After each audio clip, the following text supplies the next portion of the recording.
Bonjour à tous, alors c'est moi, Maxime, vous me connaissez ou pas? Alors voilà, comme promis, on va commencer avec une partie de lecture orale de mon premier chapitre. Alors j'improvise complètement, donc je vais voir combien de temps je vais lire, je vais voir si je m'arrête pour vous raconter un petit quelque chose en rapport avec ce que j'ai écrit, et je vous invite à vous détendre, à essayer d'être concentré sur ce que je vais raconter, parce que ce que je vais raconter, ce n'est pas rien, et ça s'applique vraiment à tout le monde. Donc voilà, est-ce que vous êtes prêts? Oui, vous êtes prêts, c'est superbe. Alors on y va? Alors chapitre 1. Le premier pas, c'est le nom du premier chapitre. Le premier pas est de savoir 2 ou 3 petites choses à ton sujet, mon cher lecteur. Tout d'abord, je vais te chouchouter, parce que j'ai envie de t'aimer. Et si tu te demandes pourquoi, c'est bien la preuve que tu ne t'aimes pas. Alors je le ferai à ta place en attendant, mais après, il faudra que tu te débrouilles seul avec ton amour-propre. Oui, je commence durement, car au fil de ces lignes, il te sera de plus en plus clair que l'amour-propre est le plus beau cadeau que tu seras en mesure de te faire, et en te le faisant, tu feras bien plus encore. Maintenant, ce nouveau chemin, parce qu'il est nouveau, oui, contient donc des éléments que tu, nous ignorions, par exemple, ton mental, la petite voix qui parle tout le temps dans ta tête, te prend de l'énergie dès que tu l'écoutes. Ça ne veut pas dire qu'il ne faut pas l'écouter, mais sache-le. Ensuite, ce que j'appelle le mental a une fonction pratique, voire obligatoire dans notre belle troisième dimension. Mais elle a aussi beaucoup de mauvais côtés. La peur de l'avenir en est un bon exemple, la tristesse du passé en est un autre, le besoin d'avoir raison au risque de se sentir mal, ou simplement la souffrance psychologique quelle qu'elle soit. Et oui, cela provient du mental. Mais nous en avons vraiment besoin. Par contre, nous ne sommes pas obligés d'être son esclave, parce que c'est ce que tu es, mon petit, l'esclave de ton mental. Tu ne me crois pas? Alors vas-y, saute. Tu es à l'élastique. Il n'y a aucun danger. Alors saute. Je me sers de cet exemple en connaissance de cause, car c'est ce que j'ai fait. J'ai sauté et j'ai découvert par la même occasion que le seul moyen de se lancer, c'est de faire taire le grand penseur là-haut. Tu sais, je crois vraiment que je t'aime bien, alors fais-moi plaisir. Quoi qu'il te passe par la tête, n'oublie jamais l'élastique, s'il te plaît. Tu arrêteras de penser après l'élastique attaché, d'accord? Bref. Le mental, c'est celui qui t'empêche de dormir alors que tu es très fatigué. Il t'apporte une dose de stress mesurée ou démesurée. Assez pour être à l'heure à ton rendez-vous, ou beaucoup trop à te faire suer. Il te donne aussi une idée précise sur un sujet que tu découvres et que tu n'as jamais expérimenté. Oui, je connais ce genre de truc, dit-il. On m'en a déjà parlé, j'ai déjà vu. Mais tu ne connais rien du tout en fait. Ça ne marchera jamais. J'en suis sûr. Ah bon? Tu as déjà essayé? Non, mais... Chut, tais-toi. Pardon lecteur, ce n'est pas à toi que je parlais, c'est à ton mental. Il croit tout savoir, et pourtant, il ne t'a jamais rendu heureux, ni jamais rendu riche, ou aimé de tous. Mais il est sûr de savoir mieux. Étrange, n'est-ce pas? Ce cher mental peut aussi bien nous protéger d'un danger quelconque que nous surprotéger au point de ne pas vivre vraiment. Il anime des dialogues sans arrêt dans ta tête qui parfois te feront rire, mais qui la plupart du temps te créent de l'angoisse, de l'incertitude, de l'inquiétude à ton sujet. Il est le moteur principal du manque de confiance en toi, parce que dans ses bonnes résolutions, il te fige à l'inexpérience et promeut la prudence, ce qui au final ne te permet d'aucune façon d'aller voir qui tu es dans l'expérience. Ce qui semblerait être ton petit ange posé sur ton épaule, en prodiguant de bonnes paroles, est en fait le petit diable, sacrément fainéant, bien déguisé pour en faire le moins possible et garder une position confortable, mais bien triste au bout du compte. Le mental te parle des erreurs que tu pourrais commettre, alors que le cœur te parle des leçons que tu pourrais apprendre. Elle est sympa celle-là, je te la relis. Le mental te parle des erreurs que tu pourrais connaître, alors que le cœur te parle des leçons que tu pourrais apprendre. En fait, pour faire simple, le premier se justifie et le deuxième agit. Monsieur Mental, nous pourrions l'appeler comme ça, car il aurait presque une identité à part entière que l'on trouve chez nous tous, est complètement lié à l'ego. Et s'il y a bien une chose que l'ego craint, c'est d'avoir tort. Imaginez ce que cela implique. Si le mental a le contrôle, ce qui est le cas, cela signifie que face à la vérité, il s'évertuera à modeler ta pensée pour te donner raison dans ton tort. Ah, je sens que tu commences à saisir. Je sens que tu commences à saisir que c'est bien à toi que je parle. Ego, qui veut dire je en latin, est donc pour ainsi dire totalement axé sur le je. La réalité de chacun est donc évidente et certaine depuis son point de vue. Alors nous nous évertuons à vouloir changer le monde à notre façon. De notre point de vue, persuadés que les autres se trompent. Mais il faut reconnaître que ce n'est pas là tâche facile. L'ego s'est engagé dans une démarche niant qu'il doit être quand même plus pratique de se changer soi que le reste du monde. Jusqu'au jour où une petite voix bien aspirée arrive à se faire entendre et demande « Mais qu'est-ce que je n'ai pas compris ?» Je t'en prie, public, reste connecté à cette voix, à ton cœur, qui te dit que tu dois changer. La honte, qui est une des plus grandes peurs, prend toute sa source dans le besoin de l'ego, qui travaille étroitement avec la fierté. Contrairement à l'humilité, qui, elle, est en relation avec le lâcher-prise. Cette honte peut également avoir sa source dans une éducation, malheureusement normale, du « qu'en dira-t-on ». Peur et peur sont les éléments les plus dévastateurs de notre joie de vivre, à tel point que la plupart d'entre nous ne reconnaissons pas avoir peur, et parfois même se faisant une fierté de ne pas avoir peur. Nous sommes pourtant dans la dimension des opposés, et si amour il y a, peur il y a. Quoi qu'il en soit, conscient ou non, tu avances par le biais soit de l'un, soit de l'autre. Et se sentir fier de ne pas avoir peur n'est qu'un voile supplémentaire ingénieux de l'ego, ou du mental, pour ne pas voir à quel point tu es dedans. Et un premier pas intéressant à ce sujet est de reconnaître tout ce que tu n'as pas fait, par peur. Et non parce qu'il pleuvait ce jour-là, ou que tu ne le sentais pas vraiment, ou autre justification de monsieur mental, que tu t'es approprié comme une réalité, un fait incontestable, qui pourrait bien même t'énerver si on en reparle. D'ailleurs, qui s'énerve quand on réévoque cette fois où tu as fini que 2e à la course? Ce n'est pas toi?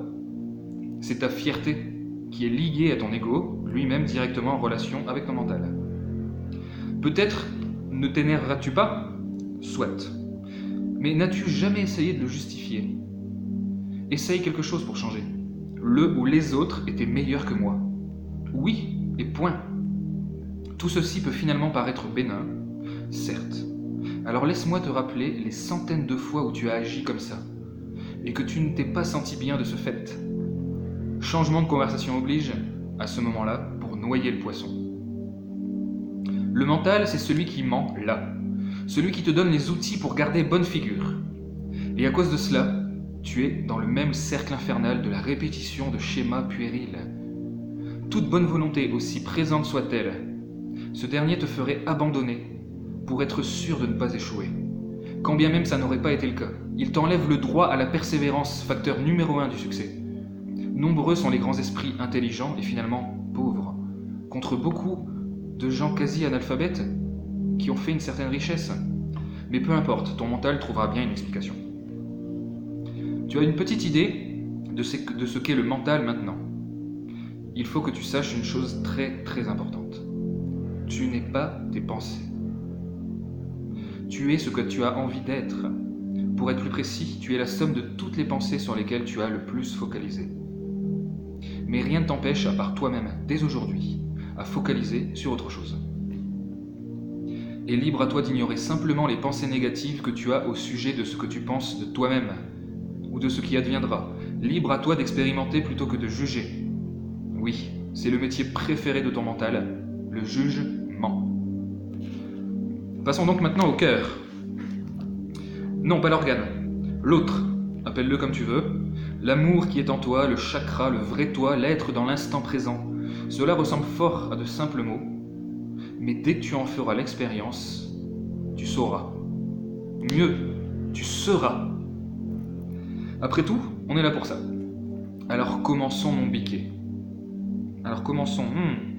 La suite, est-ce que je vous la donne maintenant? Je sais pas, je vais y réfléchir, voyons voir. On va dire que je vais faire une petite pause. Allez, voyons voir. Alors ok, c'est décidé. Je te donne la suite. Et puis on va y aller, mais on va y aller quoi. C'est-à-dire qu'on va aller chercher à l'intérieur ce que tu as dedans, ce que j'ai dedans. Et tu vas voir, les mots parlent d'eux-mêmes. Je pense que tu vas t'y reconnaître un tout petit peu. Ou peut-être énormément. Enfin bref, on y va. Alors attention, je commence. J'en ai plein le cul. Ça va mal depuis trop longtemps. J'en ai vraiment marre. Et marre d'en avoir marre. Faut que ça change. Mais quoi? J'en ai marre. J'ai donné et on m'a pas rendu. Mais non, je le faisais pas pour ça. Mais quand même. Vous connaissez? Je me suis mis en 4 et ça n'a pas marché. J'ai fait tout ce qu'il faut. Je suis fatigué. Il faut se lever tous les matins. J'ai pas le temps de m'occuper de moi. Mon patron me fait chier. On me dit tout le temps que ça ne va pas. Et quand ça va, on me dit rien. Mes amis parlent d'un tel en disant qu'il est génial. Mais ils me le disent jamais à moi directement. Après tout, ça sert à quoi tout ça? J'en peux plus, je déprime. Mon psy est confiant, mais je ne vois aucun changement. Ah si, des fois ça va mieux. Et à ce moment-là, il y a un gros con qui vient tout gâcher. Et le clignotant, c'est pour les chiens! Et l'autre emmerdeuse qui parle tout le temps d'elle. Y a que moi qui le remarque ou quoi? Non mais c'est pas possible d'être aussi égocentrique. Et ils disent des choses, mais ils ne le font jamais. J'ai envie de pleurer. Mais je n'y arrive pas. Pourquoi personne ne m'aime? Je suis gentil, je suis attentionné, je suis honnête et à l'heure. Et l'autre couillon, il fait que des conneries. Il est toujours en retard, il se contredit sans arrêt. Même un peu mythomane sur les bords. Et tout le monde l'adore. Putain, mais ça m'énerve. C'est pas possible, ça sert à rien. Quoi que je fasse des efforts. Apparemment, il suffit d'être con pour être aimé. Mais je veux pas être con. Qu'est-ce que je vais faire? Et elle, c'est pas mieux, elle joue les enthousiastes pour des choses mais ridicules. C'est vraiment du cinéma. J'ai envie de lui mettre des claques. En plus, j'arrive pas à en placer une. J'écoute jusqu'au bout. Je ne coupe pas la parole, mais quand c'est à mon tour de parler, non, c'est jamais à mon tour de parler en fait. Je dois le prendre mon tour. Et on me coupe, on me laisse pas finir et ils basculent tous sur un autre sujet. Je vais revenir dessus? Ça a plus d'intérêt maintenant. Non mais j'hallucine. Est-ce que tu te reconnais un petit peu? Attends, c'est pas fini. Bon, je suis frustré. J'avais un élan de sympathie au début. Mais plus la soirée passe, plus ils m'énervent. Je peux rien leur dire, sinon on va m'aimer encore moins. Et ils voudront plus me voir. Bon, je me resserre un verre, ouais, on trinque, et j'en prends un autre, et je me venge de cette façon. Vas-y mon grand, picole mon grand, picole. Vas-y, ça va te faire du bien. Dis donc, je me sens mieux. Ah, je me sens mieux. Ah, puis je me fous de ce qu'ils pensent de moi tout à coup. Ah, j'ai un truc à dire. Tiens, je le dis et je vous coupe. Et je m'en fous. Ah, ça fait du bien. Tiens, ils tiennent une drôle de tête. Et ils s'en vont chacun à leur tour.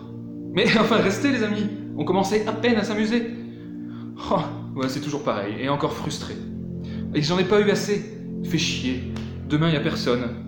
Et lundi, faut aller bosser. Oh, mais quelle vie de merde. Voilà. Alors ça, c'était une première étape d'expression sincère. Il fallait le dire. Il fallait que ça sorte. C'était un petit extrait de pensée. Alors je me suis servi de ce que j'ai pu voir chez certains et de ce que j'ai pu penser moi-même. Tu t'es peut-être retrouvé dans l'une de ces situations ou l'une de ces nombreuses pensées. Je te rassure tout de suite. Il ne s'agissait pas là d'expression du cœur, mais de ce qu'il y avait sur le cœur. Et c'est par là qu'il faut commencer. Ben oui, le départ d'un chemin vers le cœur, ça commence par exprimer, en 3 mots, ex, comme sortir, expirer, prix, la valeur des choses, ce que je vaux, et moi, donc exprimer, sortir ma valeur. Donc, ça commence par exprimer mes mots avant qu'ils ne deviennent des mots, M-A-U-X, parce que les pensées sont des choses. Ça me fait penser donc qu'il y a une différence entre dire ce que j'ai sur le cœur et parler avec mon cœur. Quand je parle avec mon cœur, je dois avoir au préalable exprimé, sorti, extériorisé ce que j'avais sur le cœur et qui par conséquent l'enrobait à tel point qu'on ne le voyait plus, que je ne le sentais plus. Pour résumer, nous avons 2 états d'être. L'un dans le mental, pas très agréable, l'autre dans le cœur, mais pour l'instant on ne sait pas à quoi ça correspond. Mais nous faisons le premier pas. Prenons conscience que pour libérer le cœur, je dois d'abord libérer mes pensées, faire un gros nettoyage. Ce premier pas est donc de savoir que les pensées qui me submergent et me font me sentir mal sont des pensées en rapport avec tout ce qui est extérieur à moi. Les gens, le travail, les situations, les histoires, son malheur, son attention, son amour. Pour ainsi dire, j'ai beau chercher le bonheur à l'extérieur depuis 10, 20 ou 50 ans. Je ne le trouve jamais. Et il y a bien eu quelques plaisirs, mais qui me laissent toujours sur ma faim. Et le bonheur n'est pas le plaisir, à ce qu'il paraît. J'ai regardé partout, j'ai tout essayé et rien n'y fait. Que dis-tu ? Essaye à l'intérieur ? Mais il n'y a rien à l'intérieur. Attends, si, j'entends une voix qui parle. Oui ? Ah non, ce sont mes pensées. Je ne vois que ça, ok, je comprends. Ce sont ces pensées justement qui m'empêchent de voir à l'intérieur. Oui, mais je ne peux pas arrêter de penser. Si ? Mon cher lecteur, tu es un être qui s'ignore. Tu es magnifique, tu es grand, tu es splendide, et tu ne le vois même pas. Si tu as des pensées qui te font te sentir mal, c'est que tu as forcément des non-pensées pour te faire sentir bien. J'ai dit que nous devrons faire face à la dualité. Et en voilà une. Tout comme il n'y a pas d'ombre sans lumière, le mental est là en opposition avec notre cœur. Le cœur, c'est la conscience. Le mental, lui, c'est l'inconscience de l'être que tu es.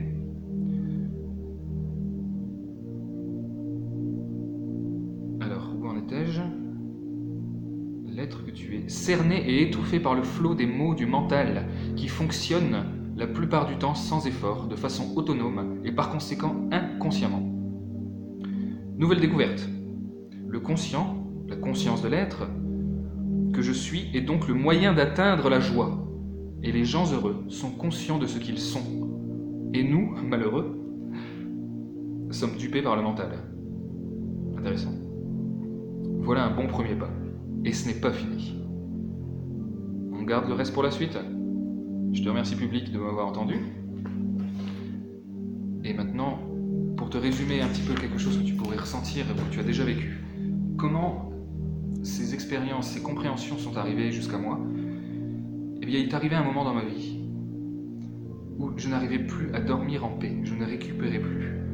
Et je me suis rendu compte qu'en fait, j'avais une pipelette qui parlait de façon autonome, même la nuit. Et des fois, je me réveillais parce qu'il y avait une partie de moi qui parlait avec une autre partie de moi en se contredisant. Et l'un voulait avoir raison sur l'autre. Et ça voulait rien dire. Ça vous est déjà arrivé ? Et moi, ça m'arrivait tout le temps. J'étais sans arrêt dans une espèce de contrôle mental et à une forme de perfectionnisme que je reportais sur l'extérieur. Et c'était vraiment épuisant. Et j'ai commencé à m'interroger. Je me suis posé des questions et je me suis dit, mais qu'est-ce qui se passe ? Il y a quelque chose que je ne contrôle pas dans ma vie et je suis en train simplement de le réaliser. Alors je me suis renseigné, j'ai cherché, j'ai creusé et je suis tombé sur un auteur que certains d'entre vous peuvent connaître, Eckhart Tolle. Le pouvoir du moment présent, sous forme de livre ou sous forme de CD audio. Et ça a été pour moi un premier pas de compréhension de ce qu'est le mental, pas juste des pensées, mais presque cette entité à part entière qui a son autonomie, qui a son énergie et qui a besoin de se nourrir. Et là, un nouveau chemin s'est ouvert, une nouvelle compréhension et une nouvelle prise de conscience s'est faite. Et c'est là que j'ai voulu commencer à creuser. Je te parlerai également de la prochaine fois de comment j'en suis arrivé à tout ça. Maintenant, je suis vraiment enthousiaste de la suite parce que je sens qu'on a de la matière et je sais que ce que je suis en train de te dire, ça va te toucher à un niveau quel qu'il soit.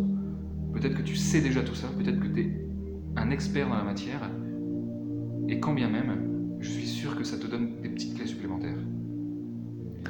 Donc, je te dis à la semaine prochaine pour un rendez-vous pour la suite et je me réjouis déjà de te revoir et je te dis à bientôt. Salut.